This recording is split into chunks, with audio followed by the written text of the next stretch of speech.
Euskaraldiaren bigarren edizio honetan erronka berezia izan dute enpresak eta eragileek hain zuzen ere, arigunea kudeatu eta horiek sortzea.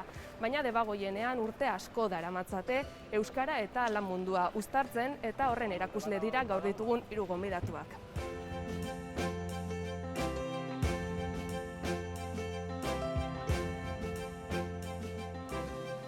Gaur da Euskaraldixan bigarren edizioan azkenengo eguna, eta, halako ekimen batek, Kristina, zelako inpaktua daka lan eremuan? Egin leike daueneko balorazio bat? Nik esango nuke batetik euskara plana dauken enpresetarako euskaraldiak bai emote hotzala nolabaiteko legitimidade bat edo babes bat egiten dan horri, ez? Azken finean euskaraldia Euskal Herri mailako ariketa kolektibo bada, eta hor egun horietan sortzen den girua euskararen alde eta euskararen alde hizkuntza portaerak aldatzeko ariketa horretan egiten duguna, kolektibo izate horre bai ematen dutzat urte guztian zehar egiten dugunari nolabaiteko babesa eta indarra, ez da? Eta esango nuke baita ariketak berak ematen dozkula aukeria hizkuntza portaera aldatzeko ariketak berak bai individualki belarri prest edo bizi rolian jarrita edo aurten arigunien bitartez talde mailako konpromiso horrek hartzen eta aurrera egiten laguntzen dozku identifikatzen zeintzu diren dauzkagun indarguniak eta hobetzekuak. Eta hobetzeko horretatik euskaraldia pasautabe aurrera begira euskara plana daukagun enpresa horietan edo erakunde horietan beste urrats batzuk emateko ere aukera ematen dozku, ezta? Eta euskara planik ez duten erakundietan izalik aukera bat euskararen normalizazioan urrats batzuk ematen hasteko, ezta? Igual orain arte ez da gauza handirik egin eta honek agian arlo horretan pausuak emoteko aukera bat ematen dau eta indarra. Eta gero esango nuke, igual balorazio bat itxeko, igual ondio goixamar izaleike ez, holako gauzek igual lixerik eta ariketa bat bezkatzen dabe, eta igual aurreratxua hoitia igual interesgarrixagoa dela, baina esango nuke aldi beria, aurtengo edizioak bez zabalkunde politxa eduki dabela, bai kalian eta bai erakundietan, eta hoxe, eta baiez, nik ustot jauzi importante bat emandala ariguniekin aurten, ez? Norbanakuan roletik aratago, talde mailako konpromiso horrek hartzen. Ketxuz, Oiana, ez dakit zuek zela bizi izan duzuen Euskaraldixa zuen enpresetan, hizkuntza edo euskara plan hori eukitziak Kristinak dinon bezala laguntzen dau gerora halako ekimenetan? Igual, ni hasiko naiz, Diana, Guk egisa esan da, euskara planik ja momentuan euskara plan moduan ez dauku. Guk bere gunean euskara plan euki ginoan, baina 81 inguruan hasi ginen euskara planakin, eta behominan igual 15 bat urte euskara plana mantentzen. Baina aia usar momentu bat esan ginoan, euskara plan eukitziak plan moduan ez dauka zentzuik, zelaia martxan zeuan euskeraz lan nahitzeko prest zeuan eta euskeraz lan nahitze ginoan. Euskara normalizauta zeuan enpresa barruan, orduan alde hortatik Euskaraldixakin ez du ezer berezirikin. Apuntauga, izena mundu entidade moduan, eta arigune bakar bat presentau du. Arigunea enpresa guztia da arigune, eta ez bakarrik Euskaraldixak irauten daben denporan, baizik eta urte guztian zehar, enpresa guztia prest dago, eta prest baino gehiago gaina usteot, gure obligazioa dela elain lan egiten duen momentutik, lan hori euskeraz itxera, ez?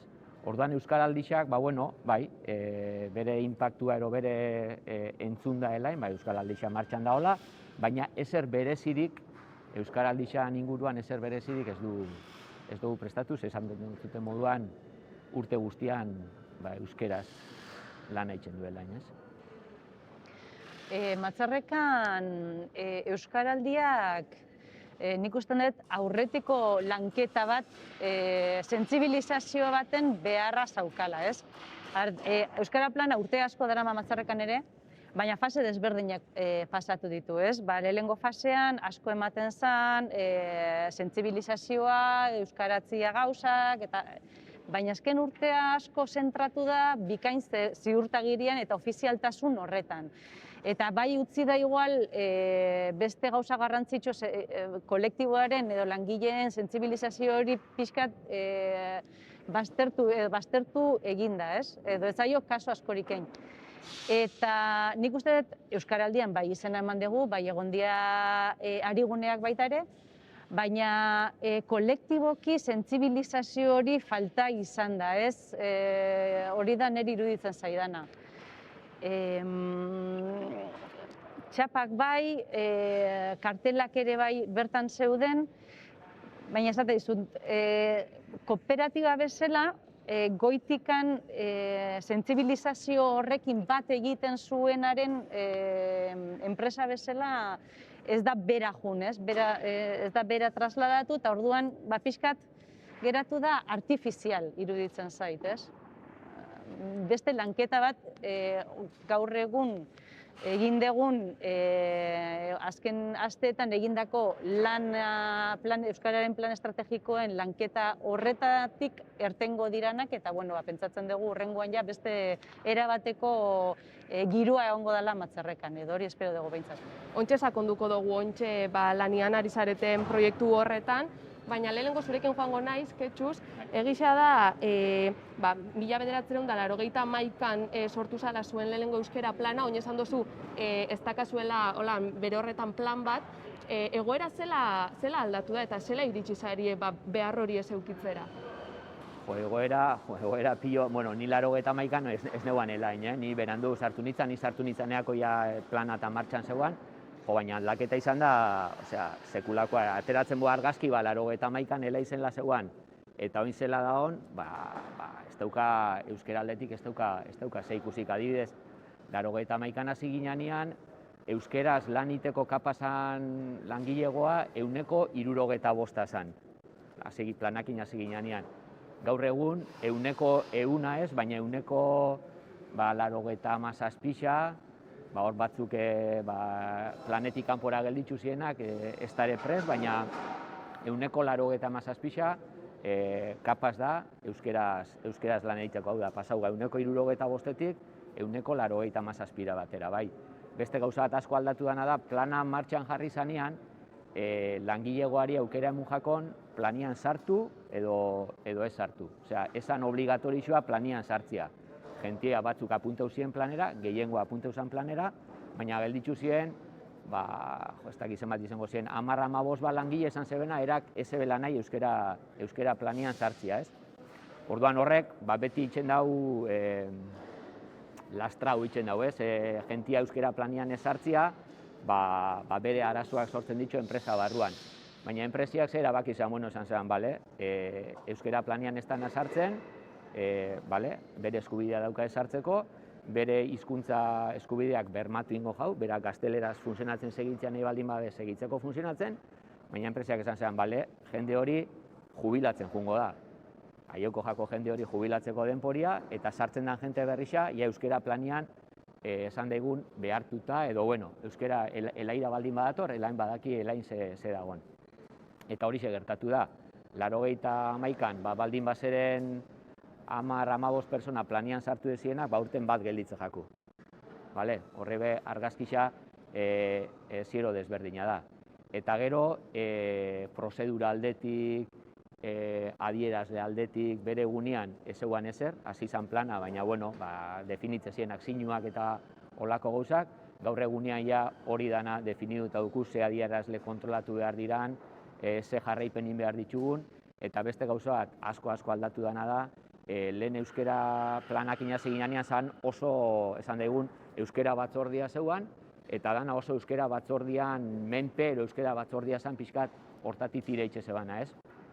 Gaur egunean ja euskera batzordeik ez dauku euskera talde bat, baina erantzunkizunak daude prozesuko jabe desberdinetan banatuta, ez? Orduan prozesuko jabe bakoitza da bere prozesuan jabe, baina prozesu horren barruan euskera ere sartuta, ez? Bere egunean, 81an, isa dana euskera batzordeak eta euskera batzordeko kideak tira itxe zebeno, ez?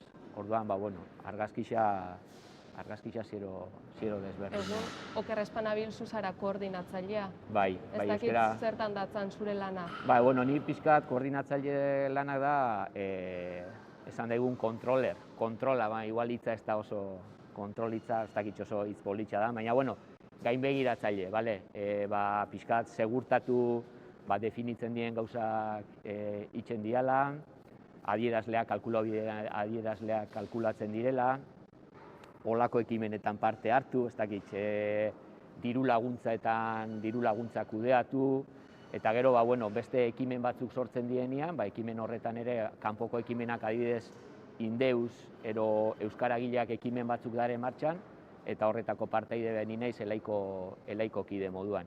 Baina esaten dut zutena, ardurak prozesutan banatuta dare, gentiak bere ardurak hartuta dauzka, eta nire figura da pixkat, hori, kontrolatu, ikusi gauzak betetzen direla, eta itzen duna da urtean behin bilera bat, ikusteko definidu dien gauzak itzen gabitzela, hartutako akzioen emaitzak onako txarra diran, eta planteatzen ditu akzioak beste urrengo urterako, ez? Bilera hori benik antolatzen dut, eta pixka bilera hori aurrera eramati, ez? Euskera planez gabiz, eta Kristina Emunek inok baino beto ezagutzen ditu euskera planak.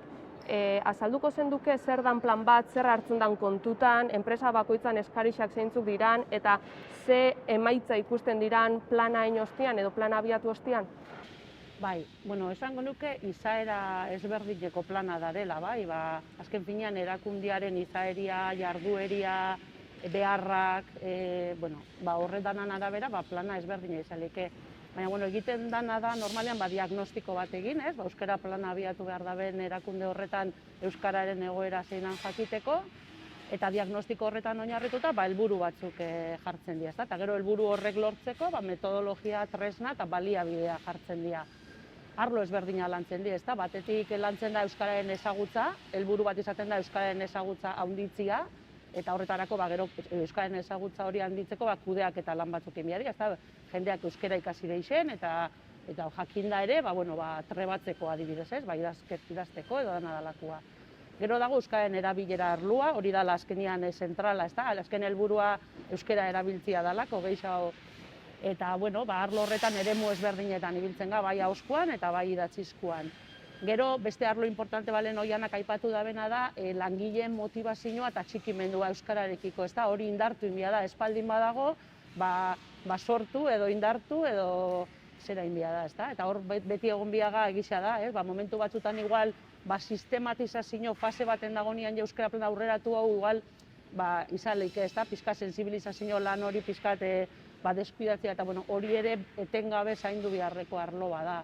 Gero beste arlo bada, eta euskaraldiakin erabat bat itzen dabena da, hizkuntza portaera aldaketak, hori arlo hori landu inbia da, leku askotan erderaz lan itxeko itxuria da, eta orduan inbiozu hori euskarara ekartzeko lan bat, eta euskaraldiak ematen dau, adibidez horretarako aukera politxa, euskaraldiak proposatzen daren metodologia, eta guk ere erabiltzen ditugu, euskaraldia azken finean oinarritzen da aldaitz izeneko programa baten, guk parte hartzen dugu hortan, eta gabiz teknika horrek ere erabiltzen euskaralditik kanpo ere bai. Eta gero dago baita hizkuntza politikan arlua edo hizkuntza irizpidien arlua nolabait arautzen dana da euskararen erabileria eta euskara nola ze leku daukan enpresa horretan, ez da nolabait blindatzen lan bat edo da. Orduan, arlo horre guztiak lantzen die, eta gero igual emaitzei buruz galdetu doztazu, ez da, nik esango nuke emaitza batzuk askar ikusten diela eta oso ikusgarri dira eta oso bizibilidadea handia daukela. Adibidez, euskara plana martxan jartzen denean eta erderaz funtzionatzen badago enpresa horrek, igual hizkuntza paisai edo errotulazioa erderaz dago. Orduan hori aldatzen dozunean ja, hori oso ikusgarria da, ezta? Edo dokumentazioa euskaratzen hasten zanean, hori ere bizibilia da.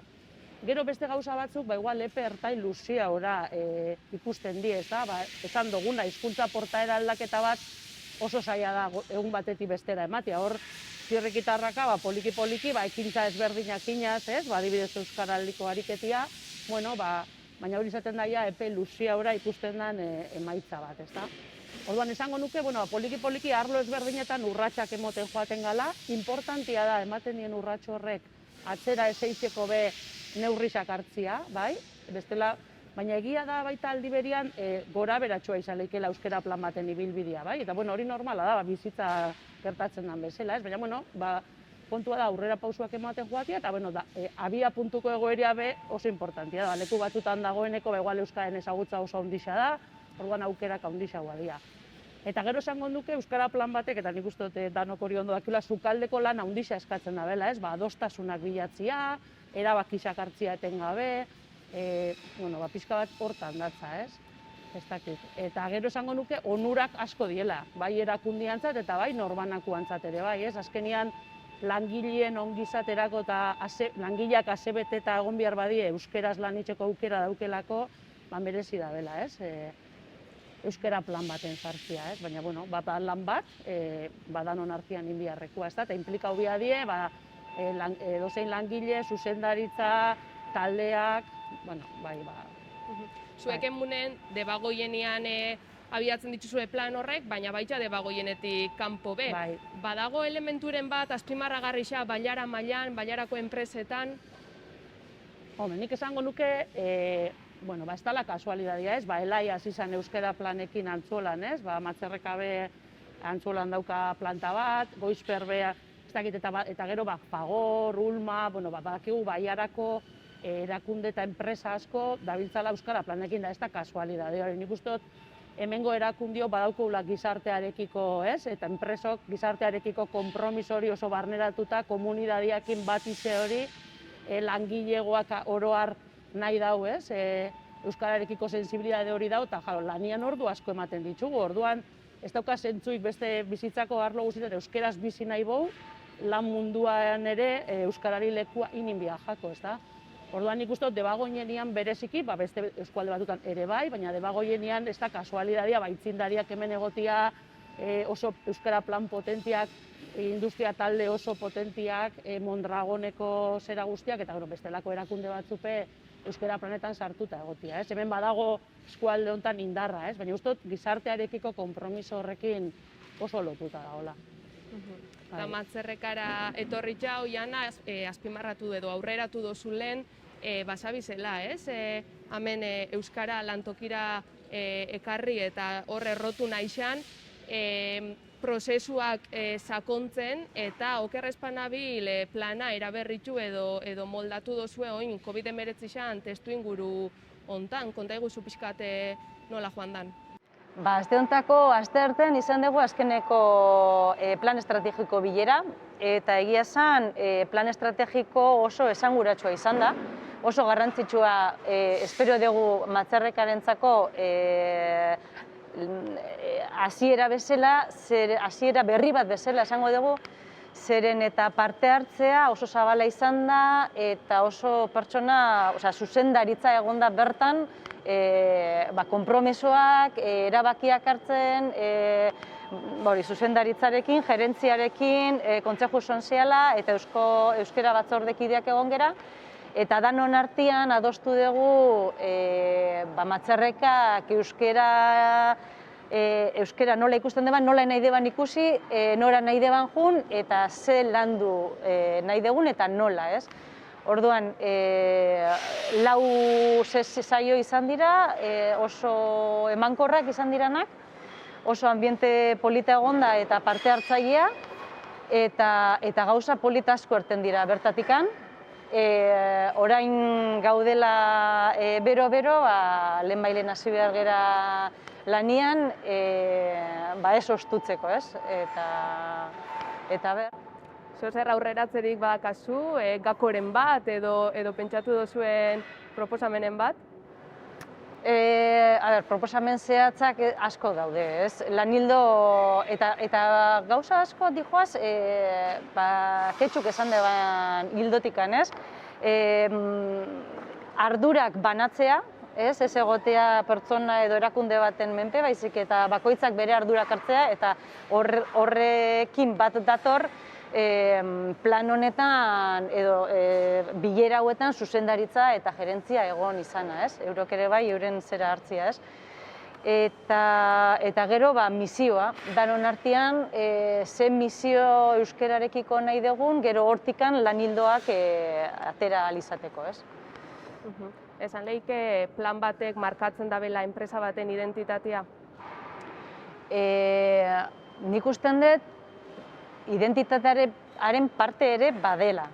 Azken batean, enpresa batek euskara plan bat daukana, ez, bere identitateari buruzko zantzu asko esaten ditu, ez? Esaten du sentsibilizazioa dakala gizartearekiko, bere ingurukoarekiko, langileekiko, eta bai, nik uste dut identitate sendo bat sortzeko garrantzitsua dela. Bat egiten dozu ketxuz? Bai, bat nator. Ez dakidan lehenengo identitatea eta gero plana, lehenengo plana gero identitatea, nik uste dut enpresiak berez badaukala bere identitatea, ez? Badauzkala bere helburuak, badauzkala bere izeteko modua badaukala enpresiak, eta izeteko modu hortatik nik uste dut euskerako sensibilidadea datorrela, eta sensibilidade hori daukozu momentutik planak datozela, ezta? Nik uste dut zentzu hortan doiarrela gehiago ez, planetik identitatea aldatzen, baizik eta identitate bat daukuzulako planetara juteza, ez? Nik uste dut zentzu horretan doiarrela gehiago beste zentzuan baino. Eta Euskaraldixak lagaditxu agerixan hainbat zailtasun, hainbat gabezia lan eremuetan bebai, baina asko aurretipen ikuste dut zuek inok baino hobeto ja sumatzen zituzuela. Zein dira egungo erronka, Kristina? Zeintzuk dira hutsuneak gabezi nagusiak lan munduan euskararekin lotuta? Nik uste dut, igual orokorra hoti behiratuta, baina gizartean nik uste garbi daula, euskararen normalizazioan aurrera itxeko nahi hori, ez da? Eta nik esango nuke, azkenean realidadiak erakusten dozkuna da, hezkuntzan lan handixa egin da, hainbat urtetan, eta hortik jendeak euskaren ezagutza badakar, baina gero badakigu lan mundura salto egin aurretik erabileran dagoela agian, hobetu beharrekua, ez da? Batzutan erabilera datuek esaten dozkue, ez datozela bat ezagutza datuekin, ez da?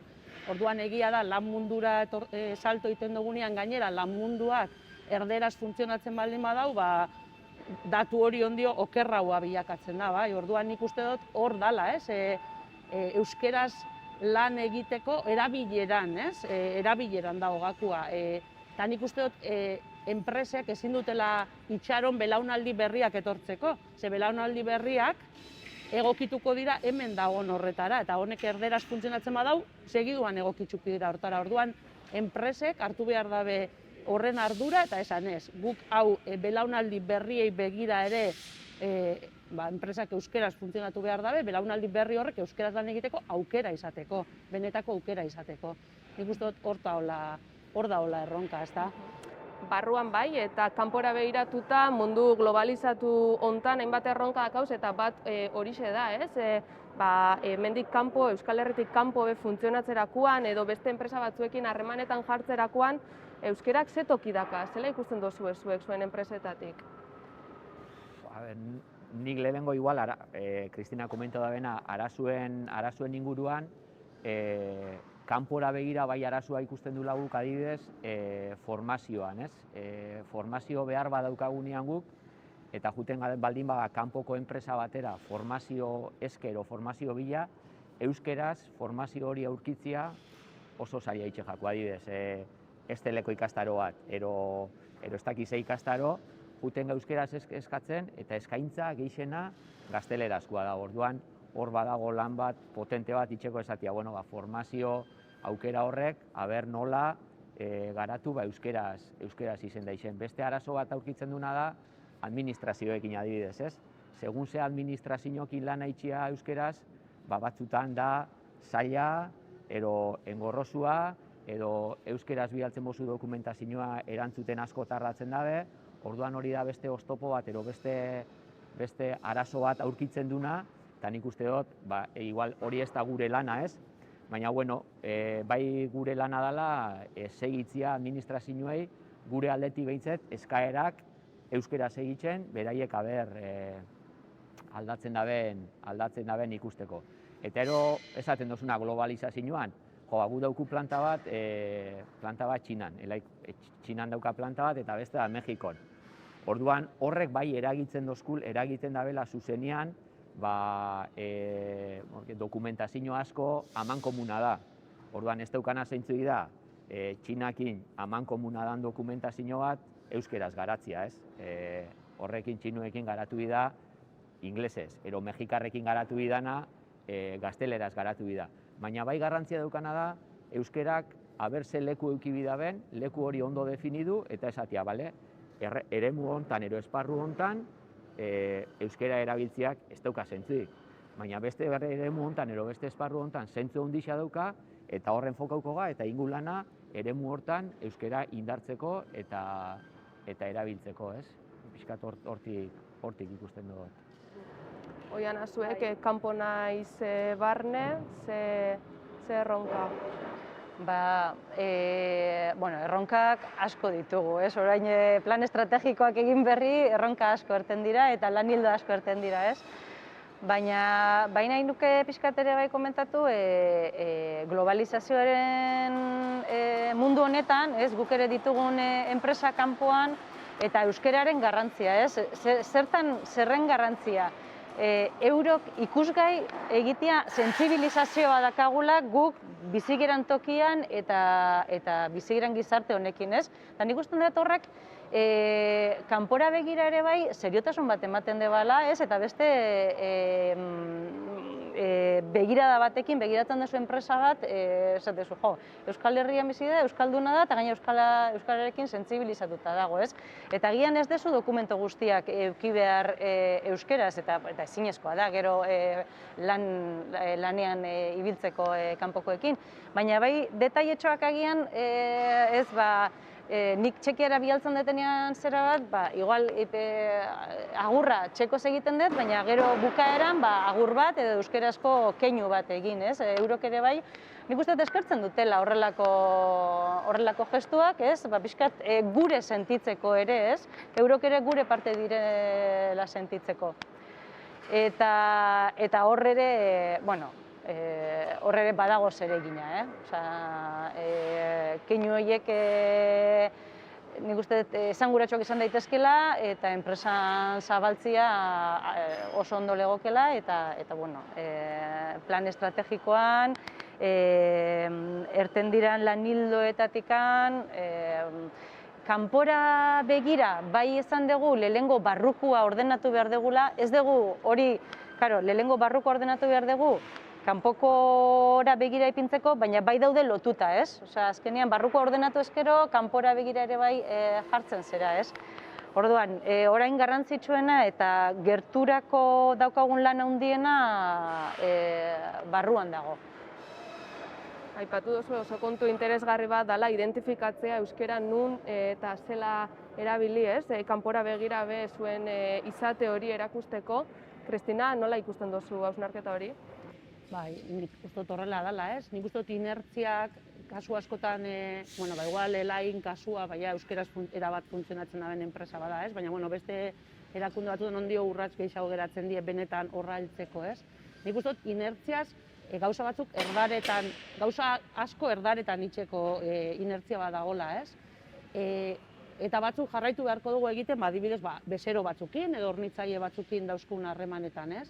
Baina nik uste dut euskarari funtzio propio batzuk eskaini behar jakola, eta euskara utzez egingo dien gauza batzuk egon behar diela gainera, ez bakarrik eta ez elebietan, baizik eta euskeraz egiteko funtzio batzuk identifikau, igual barrura begirakoak izango dienak, ezta? Baina euskarari bere leku propioa emon behar jakola. Eta erronka ere hori izan behar dela, nik uste dut euskarari bere lekua eman, eta euskarari bakarrik, euskara utzezko funtzioak ere, batzarrak euskara utzean ningo ditugu, eta beharrezkoa baldin bada, eta oraindik ulertzen ez duen norbait baldin badago, baliabidea jarri, baldi berekoa edo nadalakoa. Baina igual, matxarrekan batzar orokorra euskara zeitea, ez? Da nik uste dagoeneko laiten dela, eta hori da, azkenean poliki-poliki euskarari funtzioak ematea arlo ezberdinetan, ez da? Hortaz, posible da, euskaraz lan egitea. Bai, eta badare horren adibideak, ez da?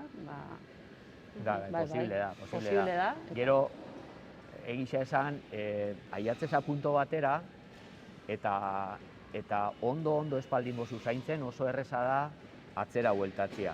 Erronkei buruz berra indozunean, erronka garrantzitsu, oso garrantzitsua dana da, onaino aiauga, ez? Hau mantendu dezagun, ez? Hori da, nik uste dut, erronka daukaguna enpresa guztiak. Hau lortu du, venga, hemendik atzera ez. Eta hemendik aurrera, porque pixka despistatzen baldin bada. Enpresan zehose aldatzen baldin bada. Bezero berri batzu baldin badare. Ero planta berri bazabaltzen baldin bada. Osea, hor dago, kriston arriskua lortu dana galtzeko, ero, bueno, atzera pauso bat egiteko. Orduan, hori bai dala erronka, atente egotia eta esatia, bueno, hau lortu du, venga, hemendik aurrerakoa gehiagora, baina atzera ez, Bai, azken finean, nik uste dut, kontziente izan gala euskera ez dela hizkuntza normalizatu bat, eta hor gabiz, testuinguru horretan gabiz lanian, orduan, euskeraz lanitia berez hola sortzea, bueno, testuinguru oso konkretu batzutan aterako da, baina bestela horrek eskatuko eskuna da kudeaketa bat, ez? Kudeaketa bat aurrera pausuak emateko eta kudeaketa bat atzera pausuak egon ez da itxezen lortudan eremu horietan edo toki horietan, ez?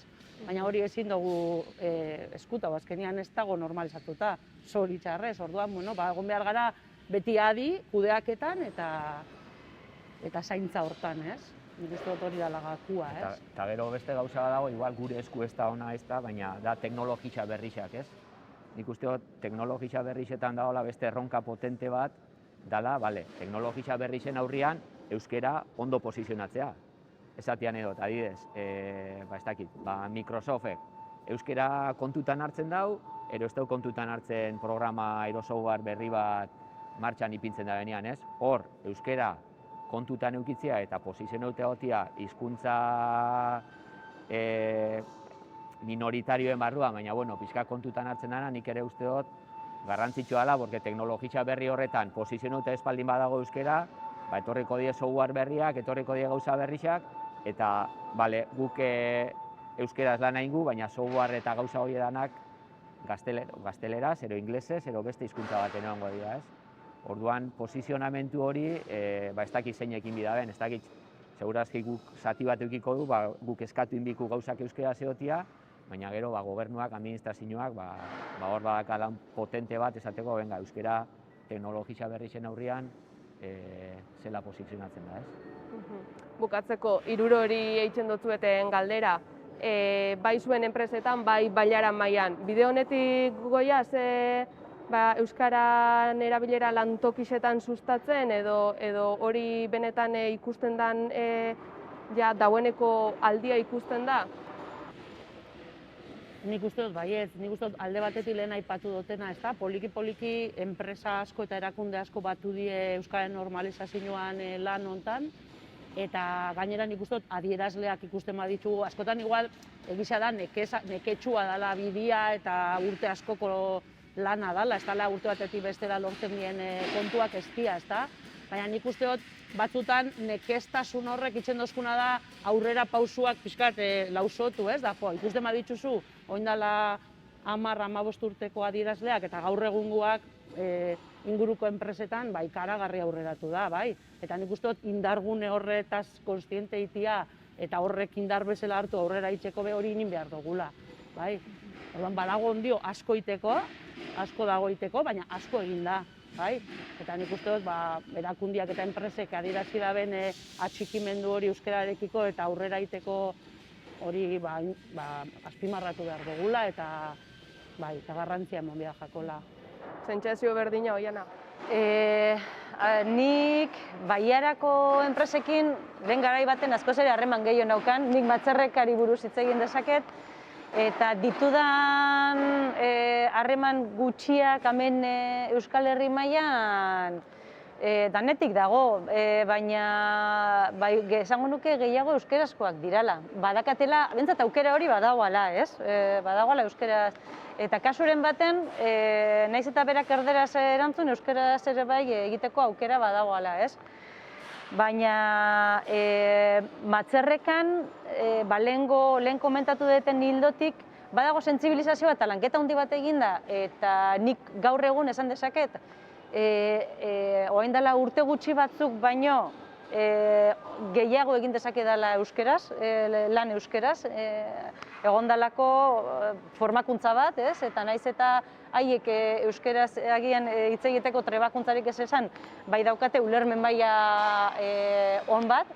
Orduan, nire lanean bai igarri dut hobekuntza hori, eta inguruko enpresetan harreman gutxi hori dakatena, ezin dut evoluzioa ezin dut esan, baina bai, esango nuke maila altu baten euskalduna izan daitekela. Betxuz? Nik inguruko enpresetan pixkat oiana moduan, ez dakit evoluzioa zein izen da, baina, bueno, krisek esan da benan arabera, emuten da, evoluzioa ona dela, aurrera goiatzela, eta pixkaten oiana zentro da modua matzerrekan elai zentrauta, nik uste dut evoluzioa ona izan dela, merezi izen da bela, eta bueno, eta nik uste dut demostrauta gelditzu dela, bere egunean jentiak esate zebanak euskeraz lan itxia zinezkoa zala, nik uste dut, segun ze ingurutan, segun zela planteatzen den gauzia, nik uste dut lortu leiken gauza badala, eta bide hortan gaina enpresa asko gabitzela, eta bueno, nik esperantza asko mezua bialduko nuke esaten, lana itxen baldin bada, eta konstantzia baldin badaukazu, eta gogua baldin badukuzu, eta konbentziduta baldin bazare, nik uste dut lortu leikela lantegi baten, hor lana itxen dabitzen guzti horrek, benetan lana euskeraz itxia. Hortxe mezua orduan, posible dela eta lana nekeza eta astiro indakoa izan arren, emaitzak emoten ditxula. Eskerrik asko hiruroi, zuen berri emotearren eta zuen proiektuen berri emotearren, eta hori, hurrengora arte. Eskerrik asko.